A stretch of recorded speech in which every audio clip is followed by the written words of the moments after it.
పక్క భారతదేశం యువ జనాభాతో విలసిల్లుతోంటే మరో పక్క జపాన్ లాంటి దేశాల్లో డిపెండెన్సీ పాపులేషన్ బాగా పెరిగిపోతోంది.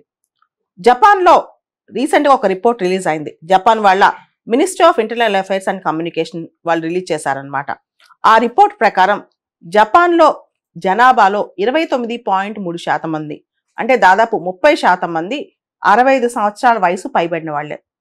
అంతేకాదు వీళ్ళ జనాభా మిలియన్స్ చూసుకుంటే 36.52 మిలియన్, అంటే దాదాపు 3,62,00,000 మంది జపాన్లో 65 సంవత్సరాల వయసు దాటిన వాళ్లే.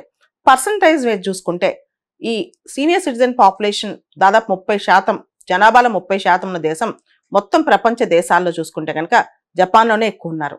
ప్రపంచ దేశాల్లో చాలా దేశాల్లో వృద్ధ జనాభా, సీనియర్ సిటిజన్ జనాభా పెరిగిపోతున్నారు.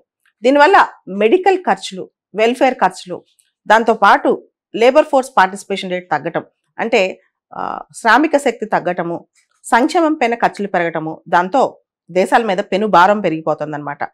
ఇంకొక అంశం చూసుకుంటే జపాన్లో సీనియర్ సిటిజన్స్లో జపాన్లో 60 సంవత్సరాల వయసు పైబడిన వాళ్ళలో ఎక్కువ మంది మహిళలే ఉన్నారు. మనం చూస్తే జపాన్లో దాదాపు 2 కోట్ల మంది మహిళలు, 20.53 మిలియన్, 2 కోట్ల మంది మహిళలు 65 సంవత్సరాల వయసు పైబడిన వాళ్ళే. అంటే జపాన్ మహిళా జనాభాలో 32% మంది మహిళలు, అంటే మొత్తం ఉన్న మహిళా జనాభాలో జపాన్లో 32% మంది 65 సంవత్సరాలు పైబడిన వాళ్ళే. అంతేకాకుండా జపాన్ పురుషుల జనాభాలో దాదాపు 26% మంది పురుషులు 65 సంవత్సరాల వయసు పైబడిన వాళ్ళే అనమాట. అంటే దాదాపు 15.72 బిలియన్, 1.5 కోటి మంది పురుషులు 65 సంవత్సరాల వయసు పైబడిన వాళ్ళే.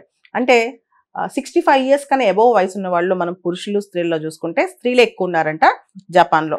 ప్రపంచవ్యాప్తంగా దాదాపు 200 దేశాల యొక్క డేటా తీసుకుంటే జనాభా నిష్పత్తిలో 30% వరకు వృద్ధ జనాభా, సీనియర్ సిటిజన్స్ ఉన్న దేశం ఇప్పుడు జపాన్ అనమాట. మనం Italy, Portugal, Greece, Finland, Germany, Croatia ఈ దేశాలన్నింటిలో కూడా 65 ఇయర్స్ అండ్ అబోవ్ జనాభా బాగా పెరిగిపోతున్నారు వాళ్ళ పర్సంటేజ్ ఆఫ్ పాపులేషన్లో. అండ్ సౌత్ కొరియాలో చూసుకుంటే 19.3%, చైనాలో చూసుకుంటే 14.7% సీనియర్ సిటిజన్స్ ఉన్నారు, అంటే 60 సంవత్సరాల వయసు దాటిన వాళ్ళు అనమాట. సో జపాన్ ఈ క్రైసిస్లో ఉంది ప్రస్తుతం, అంటే పనిచేసే వాళ్ళు తగ్గిపోతున్నారు, క్రైసిస్ ఉంది. 2023లో 22లో జపాన్ ఒక కొత్త పాలసీ, సీనియర్ సిటిజన్స్ కూడా మళ్ళీ రీఎంప్లాయ్మెంట్ ఇవ్వటం అనమాట. మనం ఇది గమనిస్తే కనుక జపాన్ సీనియర్ సిటిజన్స్లో రీఎంప్లాయ్మెంట్, ప్రతి 7 జపాన్ ఎంప్లాయీస్లో ఒకళ్ళు సీనియర్ సిటిజన్ ఎంప్లాయ్మెంట్లో ఉన్నారు. అంటే దాదాపు 13.5% ఆఫ్ టోటల్ వర్క్ ఫోర్స్, జపాన్లోని వర్క్ ఫోర్స్లో 13.5% సీనియర్ సిటిజన్స్ ఉన్నారు. అంటే సీనియర్ సిటిజన్స్ యొక్క ఆలోచనలు, వాళ్ళ యొక్క మేధస్సు కూడా ఉపయోగించుకోవడం దేశం కోసం. అయితే జపాన్లో ప్రధానమైన సమస్య ఏంటంటే పాపులేషన్ డిక్లైన్. జపనీస్ జనాభా పెరగట్లేదు, తగ్గుతుంది. ఈ మధ్య గత 2 ఏళ్లలో దాదాపు 5,95,000 జనాభా తగ్గిందంట. జపనీస్ పాపులేషన్ ఇప్పుడు దాదాపు 12,40,00,000 ఉంది. ఇంతకుముందు 12,90,00,000 ఉండేది, ఇప్పుడు 12,40,00,000 వచ్చింది అనమాట. ఇలా జపాన్ జనాభా తగ్గిపోతుంది. జపాన్ ఇప్పుడు ఎట్లా వర్క్ ఫోర్స్ పెంచుకోవటం అనే దాని మీద దృష్టి పెడుతోంది. దాంతోపాటు 30% మంది దాదాపు అక్కడ సీనియర్ సిటిజన్స్ ఉన్నారు, 65 అండ్ అబోవ్ అనమాట. దాంతో వెల్ఫేర్ ఖర్చులు, మెడికల్ ఖర్చులు, లేబర్ ఫోర్స్ పార్టిసిపేషన్ తక్కువ ఉంటుంది, ఇవన్నీ జరుగుతున్నాయి అనమాట. జపాన్ పాలసీ మేకింగ్ దీని మీద ప్రత్యేకమైన చర్యలు తీసుకోబోతోంది. ఇది ఇలా ఉండగా రష్యాలో గమనిస్తే ఇంకొక సమస్య. రష్యాలో బర్త్ రేట్, అంటే జననాల సంఖ్య తగ్గిపోతుంది, అసలు పిల్లల్ని కనట్లేదు ఎవరు. ఫర్టిలిటీ రేట్ రష్యాలో 1.5 ఉందన్నమాట. అయితే 2.5 ఉంటే స్టేబుల్ ఫర్టిలిటీ రేటు, అంటే రీప్లేస్మెంట్ లెవెల్ ఈక్వల్గా ఉంటుంది.